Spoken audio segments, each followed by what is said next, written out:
Hello everyone, it's Linda from Sticky with Glitter here.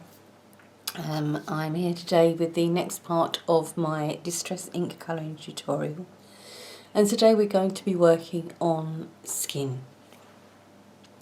So to show you the basic techniques, and all you'll need today, apart from your 000 brush, possibly a 00, but I'll be mostly using the 000. And I will also be using Vintage Photo and Victorian Velvet. If you don't have the Victorian Velvet and you have another colour, a pinky colour that would be suitable for the lips and the blush, you can use that instead. But those are the two colours that I'm going to be using today. You'll also need a pot of water, some absorbent paper, and something to use as a palette for your inks. The two pictures that I'm going to be using today, the two images, are this one that I stamped out in my previous video, which is a rubber stamp. That's Saturated Canary Breeze from Little Darlings Rubber Stamps. It is an old one now, but you may be able to find it on sale if you don't have it already, or you can use another similar image. That's something you already have. And the other image that I'm going to be using, this one is a digi, and it is printed on the Langton paper. And this is another Saturated Canary image. I thought I'd use something similar. And this is called May. And I've printed her up quite large so that you can see what I'm doing. Okay, so to start off, we're going to start off on the Canson initially. So you will want to put some of your ink on your palette, and you're just going to do that by scribbling it on like that. If you're using the pens, if you're using a pad, you would just take your pad and just wipe it on the top. Or if you're using the inkers, you would either use a drop, or what I would probably do, because that gives you really quite a lot, is just to wipe the wet edge of the glass dropper onto the palette. I will also be showing you some direct paper technique, but we'll start off this way. So get your brush wet, and then you want to dry off the excess in the water. Make sure you dry the ferrule, because many times in the past when I've done this, I've dried my brush and there's been a drop of water on the ferrule, and I've been blending nice and it's gone splat and spoilt my image. So just make sure your ferrule is dry. You can just shake it, and then you want just the damp brush. So you don't want can't speak this morning. You don't want the brush to be dry. You want it damp enough that you can pick up and spread the ink without the ink just kind of splodging on there. And I won't go into too much detail about light source or whatever, because I'm kind of assuming if you're doing this, you do know the basics of shade and dark, etc. You're going to go in and put your darkest colours down. So you're going to go in, and let's say we'll do this bit under the hairline. Now with the Canson paper, you do have a little bit more time to work. So if you want to, you can do a larger area.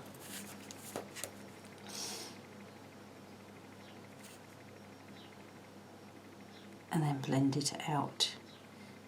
With the Langton, that I'll show you in a minute, you really do need to work in smaller areas at a time.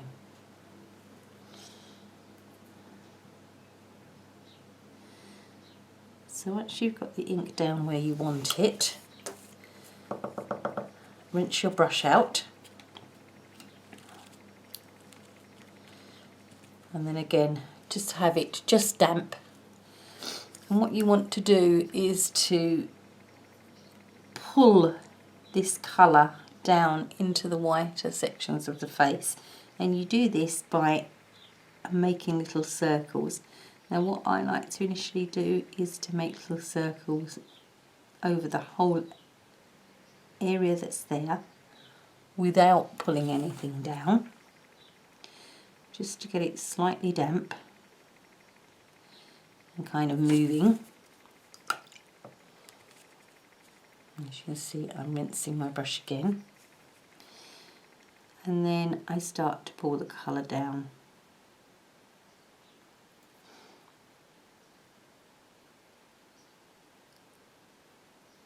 So working little circles, as saying your brush is just damp, don't have it too wet, particularly with the Canson paper, because if you have too much water it will just swim on the top. Okay.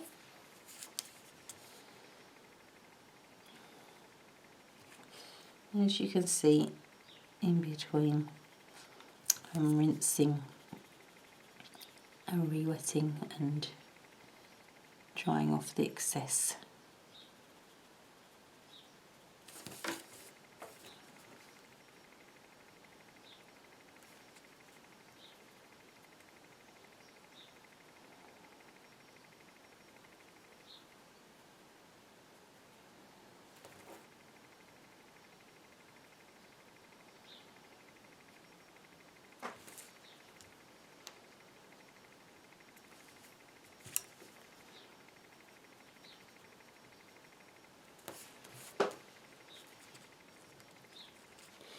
Okay, so I'll just zoom in there so you can see what I've done.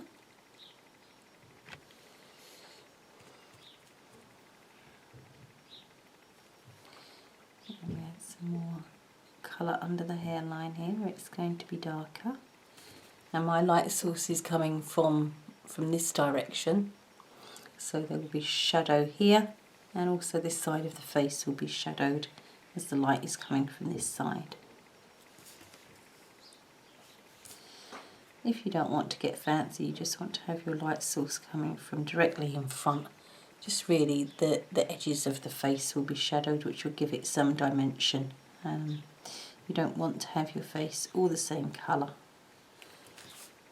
or rather all the same shade. You want some light and dark in there, because otherwise your face will just look flat. So in fact we're going to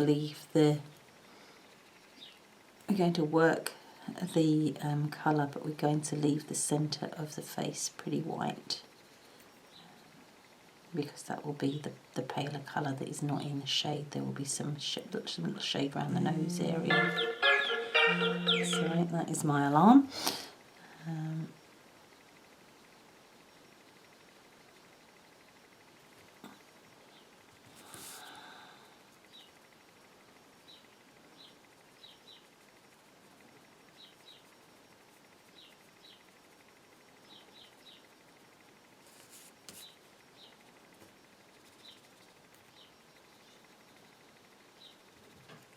As you can see already, so I probably went out of camera there, the face is starting to gain some dimension.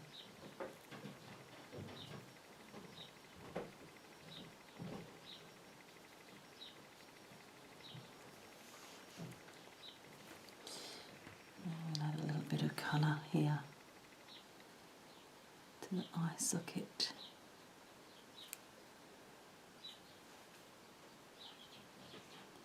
Shading.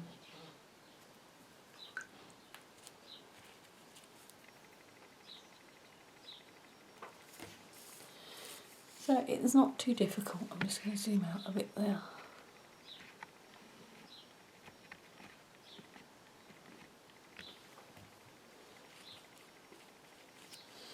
And as you can see, with the Canson Montval, I have plenty of time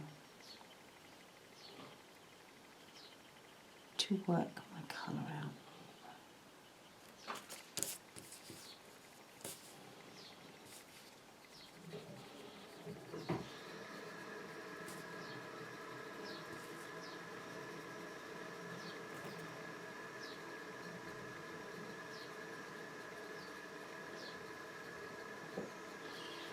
Another thing that I like about the Canson is that it's pretty fast. Okay. Now I've got a little bit too much in colour in the centre there, so what I'm going to show you here is a technique for lifting your colour, and this again works better on the Canson than the Langton. So I'm just going to get my brush fairly wet, not dry it off too much, and I'm just going to put some water carefully down the centre of her face there. Then I'm going to take my piece of absorbent paper. Sure. I'm just going to press down hard to block the colour. As you can see, that's lifted that colour and made that area whiter again. I'll just show you here. Let's see, let's just make a deliberate mistake. So I'm going to pick up some of my colour here. I'm going to, let's see, I'm going to do her neck here. And oops, I've smudged over into the hair. Okay, but not to panic. Again, I'm going to drop some water on the area where I don't want my colour. And I'm going to block that. Lift that colour up. And as you can see, zoom in here for you. Oop, that was too fast. Okay, so as you can see, the colour, let me focus there, I have to get like it. Excuse me.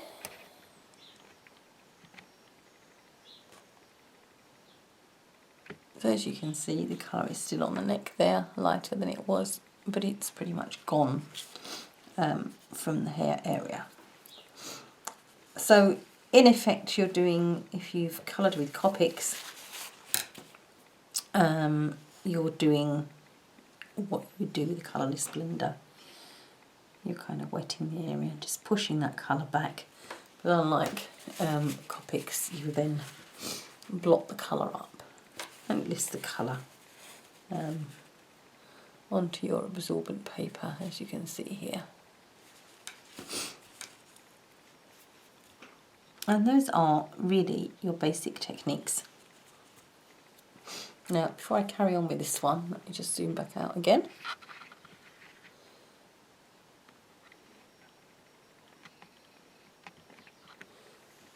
I'm just going to show you the Langton and some techniques on that.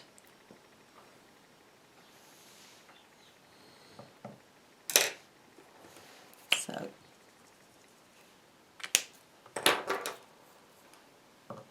now with the Langton, you have to take smaller areas because it dries so much more quickly.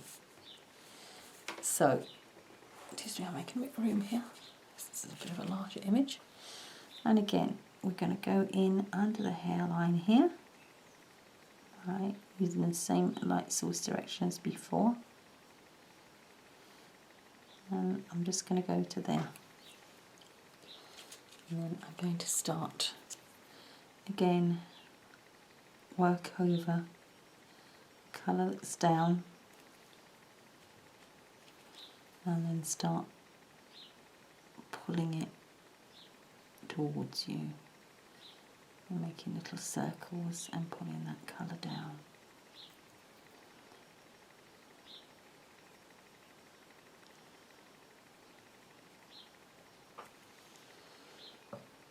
It's all about preference with the paper, really. The Langton does give a beautiful smooth effect, a lovely blend. It's just a bit harder to work with, I find personally. It's a bit less forgiving. You have got less time to play.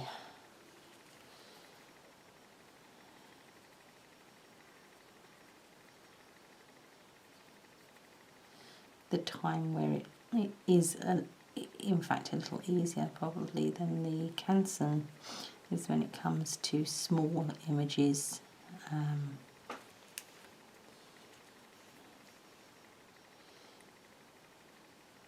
Because it doesn't blend so quickly.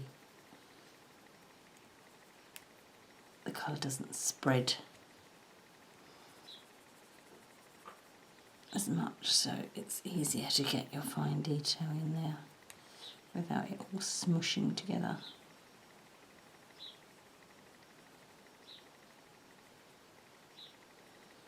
As you can see, I'm working the area over and over, not all from the top and then an overlap and then down, so that the colour gradually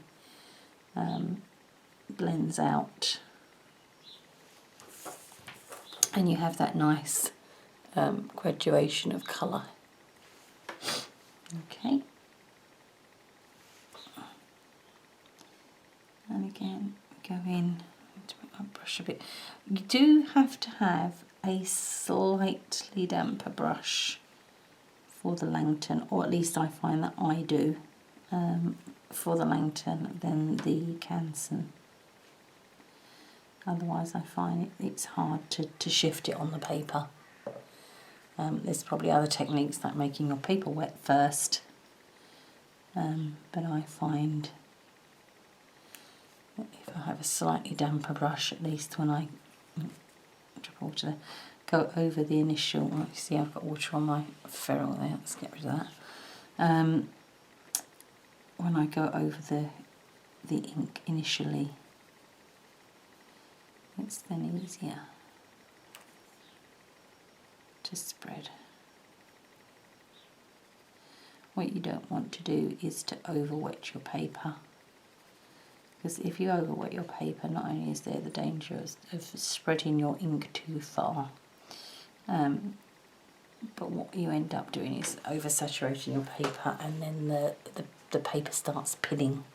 It starts kind of coming away from the base, and that's really a very nasty look, and you're probably going to end up binning your picture if that happens. Okay, so again I'm going to show you in a minute lifting. Now lifting doesn't work quite as well on the Langton as it does on the Canson. Now you can lift, you do have to be quick though, because once the ink has dried it's very difficult to get it to budge. It's coming in over here.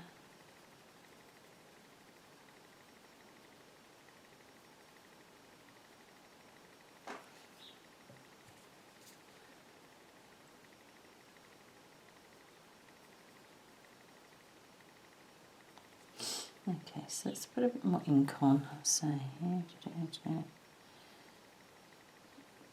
oops, I've gone over into the hair, and really there's too much colour here. So I'm going to wet the whole area here, because I want to lift some of the colour, and I also want to correct my mistake. So I'm just kind of flooding this area with water. That's my brush. And then I'm going to blot the colour. And you can see there the colour that's come up on my paper. Okay, and this is lighter. There is a little bit of colour on my hair, not too much. I'm going to go in again there.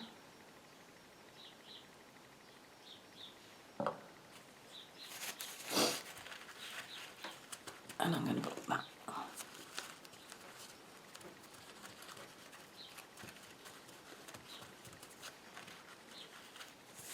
So as you can see, you can lift. Let's see if I can zoom that in a bit more.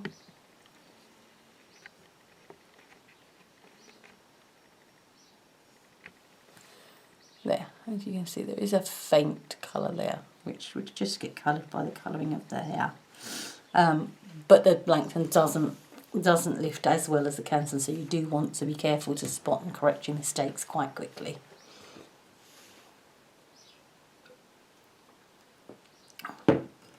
Okay. So, just because it's a little bit faster, I'm going to go back to my Canson paper here and just finish off the face.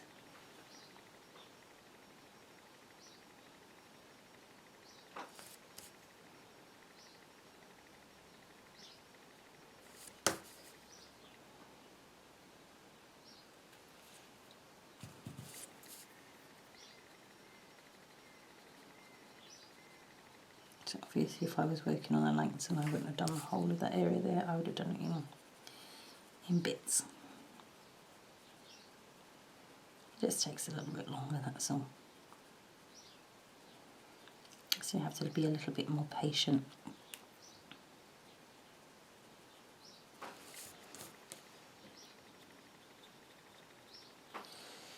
Okay, so now I'm just going to come in and... Now you don't have to do this, you can, if you don't like to do noses, you can leave the nose as it is.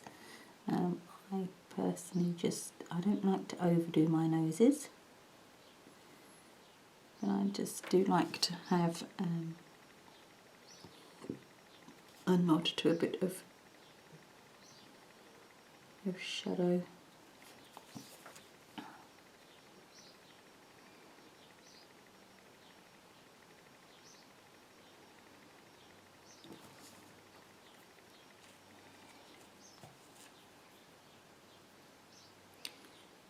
Just picking colour up on the very end of my brush here.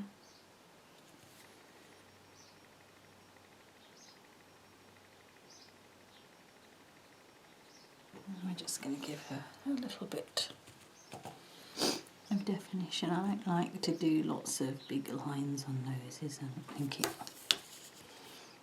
it looks right. And on a small image like this, I've got a bit too much colour there, so I'm just going to lift that straight.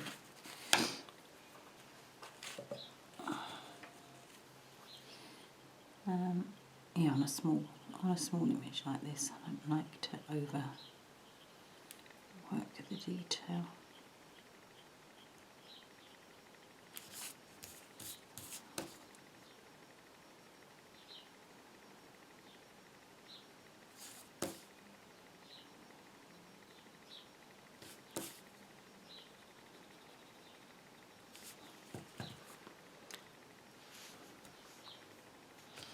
Okay, so I think that will do for me, for the skin. For the face, obviously I haven't done the arms, but you would do those exactly the same way.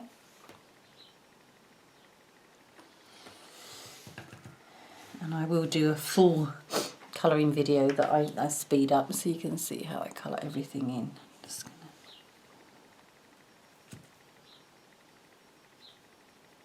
lighten that a bit.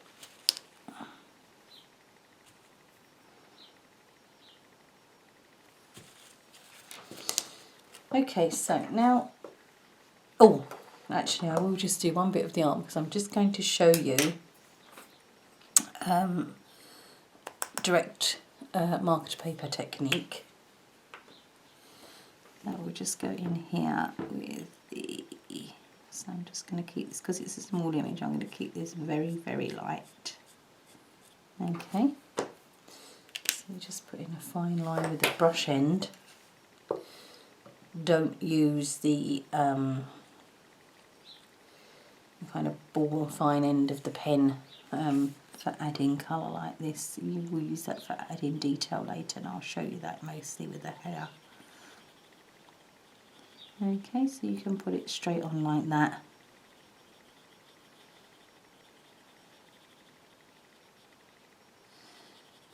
If you prefer to do so, if you're in a hurry. I wouldn't necessarily do that too much on the face, except maybe on this part, because you have a little bit more control obviously putting it on with the brush. So there, you do exactly the same as you do when you put it on in the brush, but you will need much less because obviously the ink is concentrated, it's not going on with a damp brush. Okay, and I'll just show you that on a Langton as well. Now I rarely use marker to paper technique on a Langton because I do find it's harder to blend. Let's just take an area. We're just going to take this part of the, and you only want to do it very lightly on a very small area and then work very quickly. You're going to do this. I'm completely out of shot there. There we go.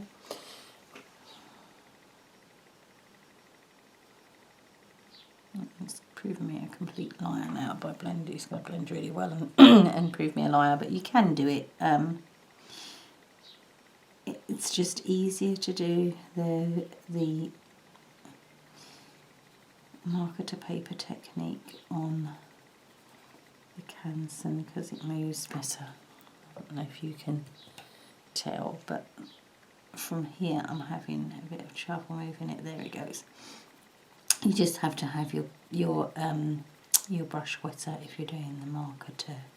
And I find with the darker colours, particularly if you use the marker to paper technique on the Langton, you'll end up with a ridge or a line that you can see. It's not as easy to blend right out as the Canson is. Okay, so just going to lift a little bit of the colour. It's got a bit dark here. It's the thing with a small image. Small images for me, I always find they end up darker than the larger images because obviously once you spread your ink in, there's less of an area to leave white. I'm just going to blot her a little bit. That's better. She's a bit paler now. Okay, now I'm going to take Victorian Velvet, and again, as before, I'm just going to colour some of the ink onto my palette, and then with a damp brush, I'm just going to do the blush here, and I'm just dabbing a little bit of colour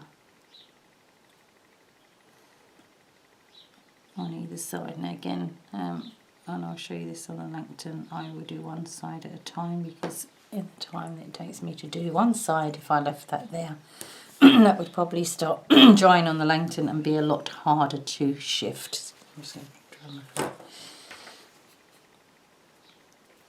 Okay, and again, as before, we're just making little circles and pulling the colour.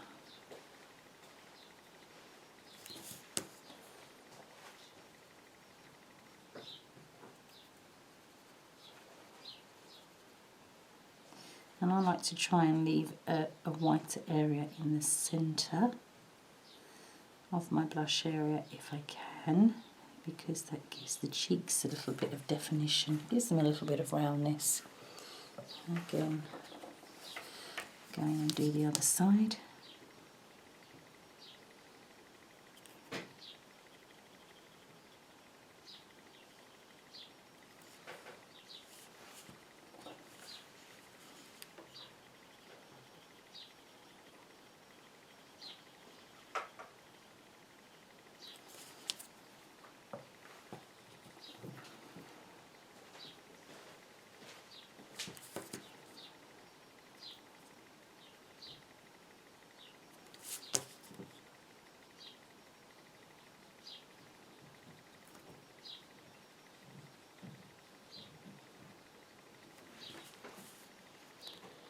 Okay, so that's it. That's her cheeks done.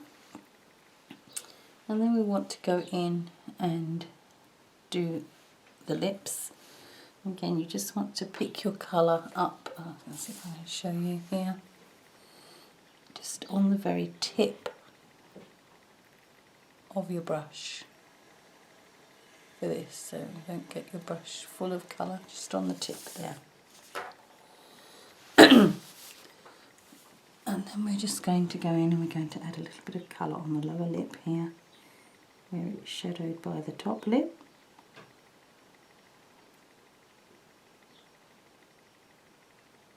Towards the edges. And I like to leave a bit of white in the centre. Most of that will get blended in with some colour, but if you leave the white in the centre to start, it will be a lighter area. Okay, I'm just going to blend that very lightly. And we are going to come in again afterwards and add more colour to that to define the lips. The top lip, I'm adding colour to the edges, just to give some shape to the lips and form. So you want some dark colour in the centre here. And places that the shadow would be.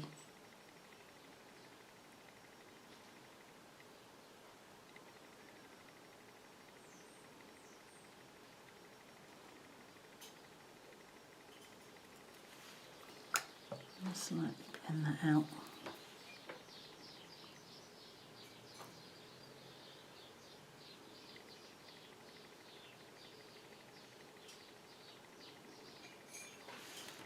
Okay. Then while we're waiting for that to dry, I'm just going to show you the same on the Langton. So, same colour.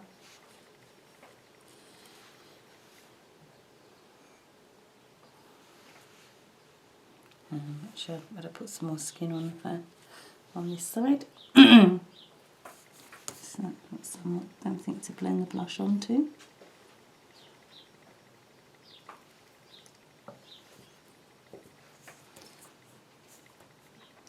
Obviously, normally I wouldn't do the blush until all of the face was coloured, but just for speed and demonstration here today, I'm just going to do half the face.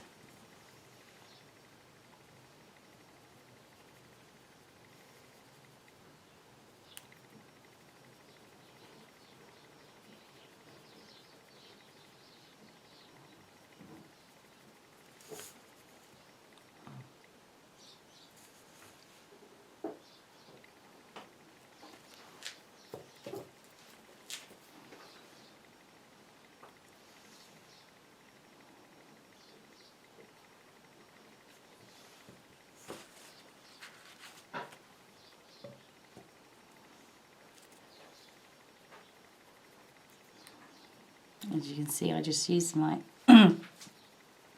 absorbent paper there just to lift. I put a bit too much colour on. I didn't need to add water to that to blot it out, I just wanted to lift the excess colour.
As you can probably tell by now, I'm not perfect and I do make mistakes.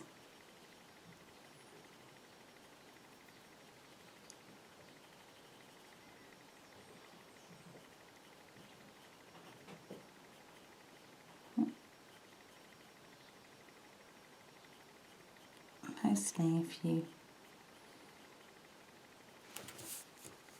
are careful, you can just correct them. Okay, I'm not going to go so much into that because I've got limited time. So she's got enough skin colour there for me to just show you the blush.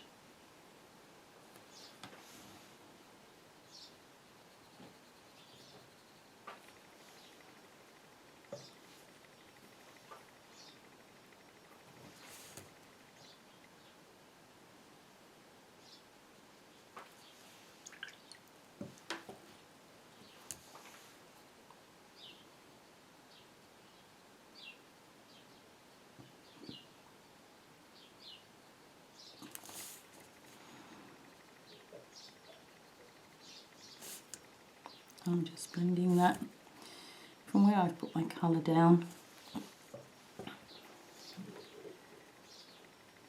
Just blending it round to kind of follow the contour of her face.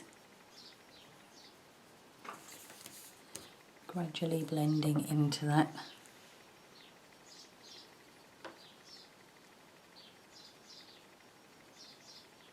Whiter area. That's the highlight. And that way you'll get some shape and some form in the face and it won't look flat.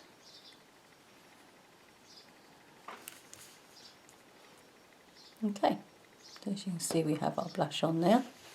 Don't need tons and tons, it's just, it is blush, it's just a colour, you don't want big rosy red cheeks. You might use, I'll just drop some water there, you might use some extra colour on a child maybe that you want to have slightly more rosy cheeks, but yeah, don't put too much on. Okay, so now I'm just going to do the lips here. It's the same as before. I'm laying down the colour where the lip is in shadow.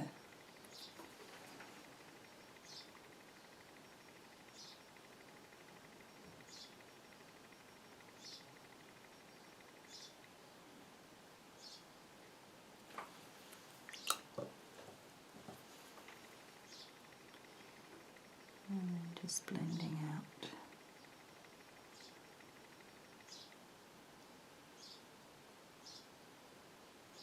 And just leaving a white highlight.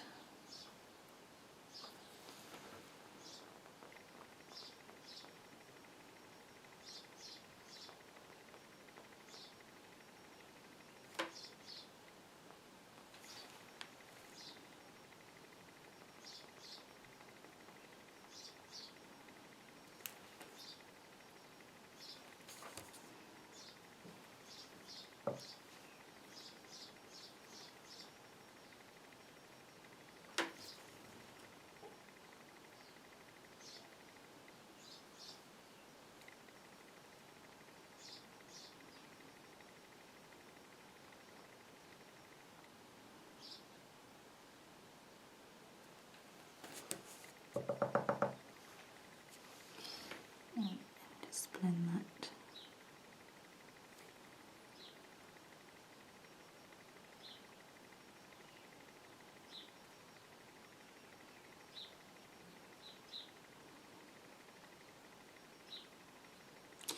The brush is almost dry here, so when I'm blending it, it's not going to blend completely into the white and take that highlight away. It's just fades the colour down. And I will go in again and add some darker colour to that to add definition, like I'm going to do with the lips here. So I'm just going to put this. Every now and then you may want to put a bit of fresh colour on your palette. It does tend to dry as you're working, and sometimes it's difficult to pick the colour up. So particularly when you're working with areas like this, you want your colours fresh. Again. And if you've got too much colour on your brush, just wipe some off on your absorbent paper.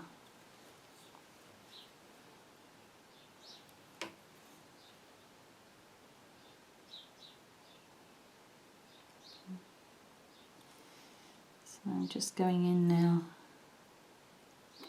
and touching in those darkest areas. And then I won't blend these out.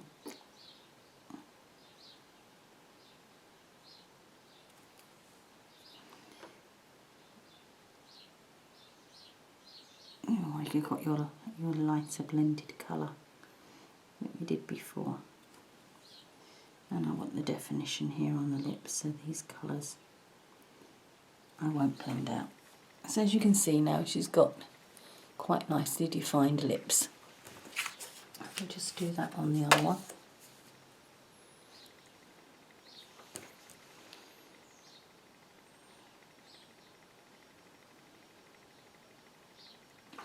Just a bit of extra colour. Yeah, her lips are shadowed. Her top lip there, and on this side the lip will be darker as the light's coming from the other side.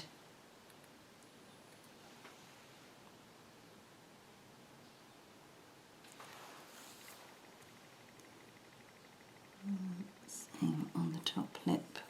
Just brush a bit damp again.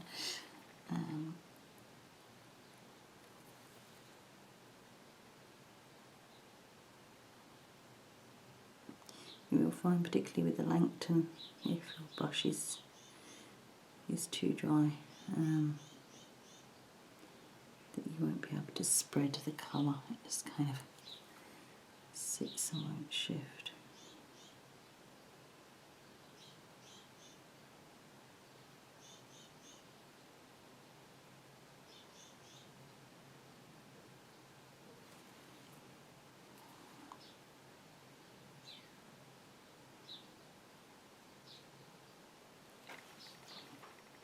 Let's add a little bit of water and just blend this middle bit.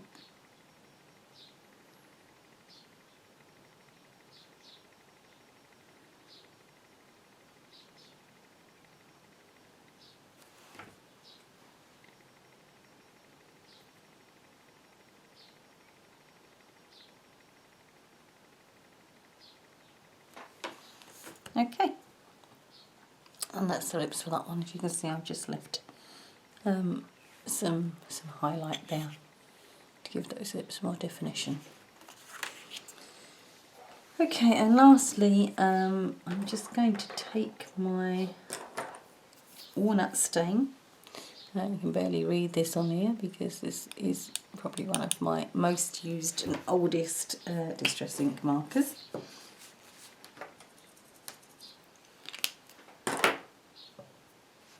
I mean, you can use any colour you want for your eyes, provided it's suitable. But because I just gave you those 6 colours as starter colours,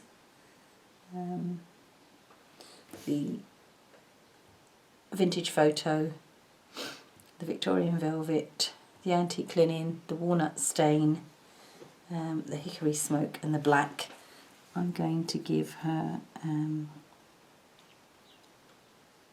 kind of hazel colour eyes here, light round hazel colour eyes with the walnut stain. If you have any of the other 6 colours, you could also give her grey eyes with the hickory smoke.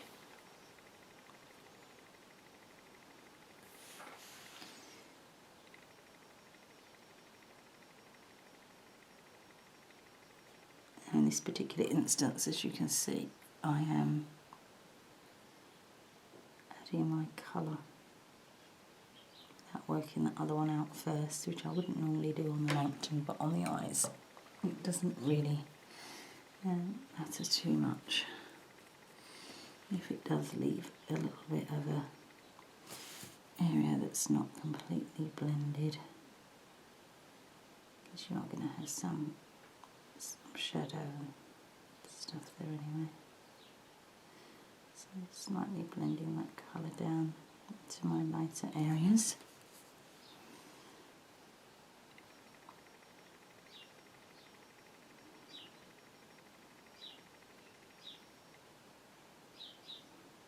And I tend to, when I'm getting into detail, as you can see, I tend to hold my brush really close to the end.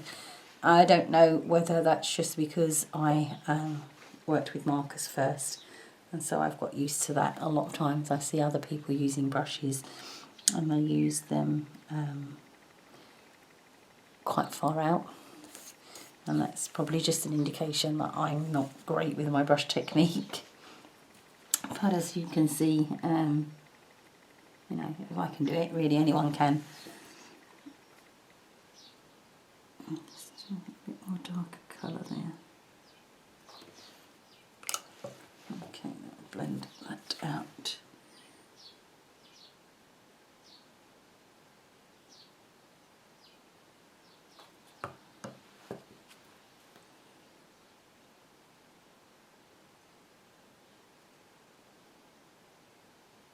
Sometimes when I want to keep things light, what I do is I start almost by blending the other way.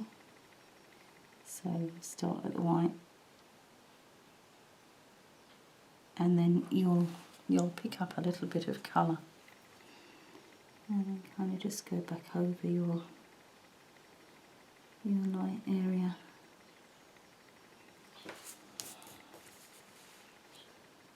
Okay, so just add a little bit of darker colour in, just to define just here where the hair is casting a shadow, and here where the eyelid would be casting a shadow. I'm going to make my brush almost dry so I don't blend that down too far. Just almost dab it rather than pulling it down, just to kind of blend the edges so it's not a hard line. I have got colour on the very tip of my brush.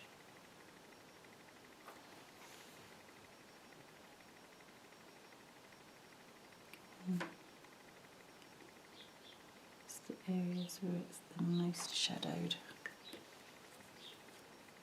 Always dry brush. Just blend that in.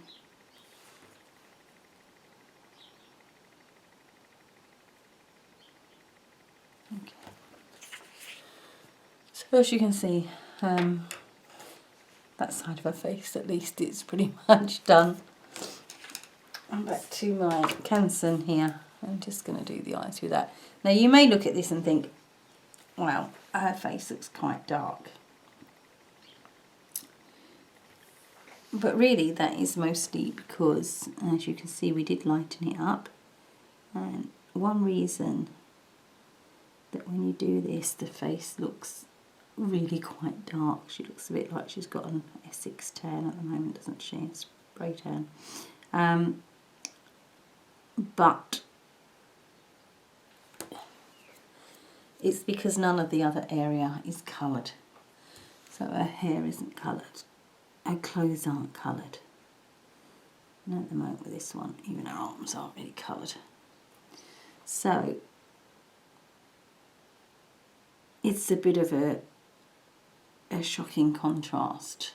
But once you have the rest of her coloured in, particularly the hair, I find once you get the hair coloured in, the rest of it kind of falls into place. So don't start panicking and trying to lift too much colour off the face if you think it's too dark, until you've seen the hair. Okay. Now obviously the eyes are quite small in this image, so I'm not going to over blend it. I've got my dark colours in. Just going to very lightly blend those around there. And then just put a tiny bit of extra dark colour in, as before, under the eyelid area, where it will be more shadow.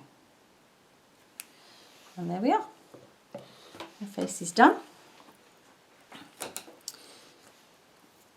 You can go back in if you want to once the rest of the hair and stuff is done. If there's anything little extra shadows or details that you want to add. And I've just noted that I've forgotten her ears. I do that quite often. Sometimes I don't realise actually until I do the hair and think, oh, what's that area there? And yep, I've forgotten the ears. So just got her earlobes in there. Okay. So that is how I colour skin. I'm sorry it's taken me so long. Unfortunately, with my slow internet as well, it does take a very long time to upload them. So I have to upload them overnight generally. Please stay tuned because I will be coming at you soon with the hair colouring tutorial. And then we'll move on to clothes and other things. But for now, that is how I colour skin, and I do hope you find it helpful. If you have found it helpful, please like and subscribe. It does help a lot. Thank you very much. Bye bye.